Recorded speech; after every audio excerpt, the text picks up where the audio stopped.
by the time I got there, the battle was fully engaged, and that battle had been fully engaged for at least a half hour before Trump ever finished his speech.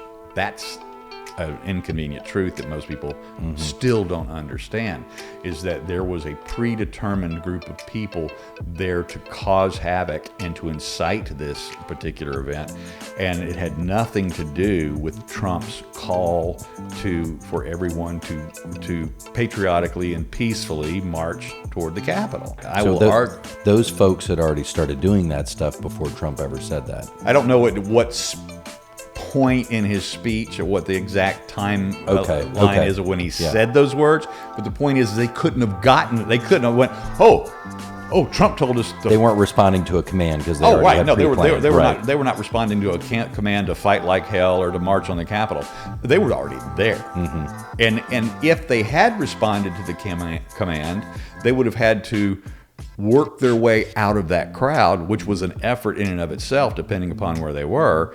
And then they have this long walk of anywhere from a mile to a mile and a half, depending upon where you were. There were obviously teams of pre-planned provocateurs to take care of all of these things.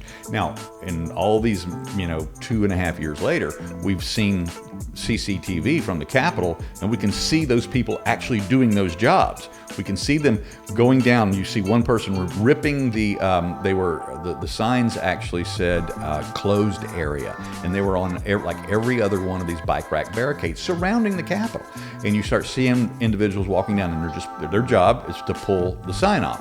And then you see somebody else removing the barricades, and they're hauling them off. And it's very coordinated. Very coordinated. And then you see the fence cutters. They go out, and you can see the guys that actually showed up with cutters. Now, who goes to a rally to support any president with these types of tools? Right. This was all planned. And so by the time my friend and I arrived at that area, we had no idea that we were even entering a quote-unquote unrestricted area.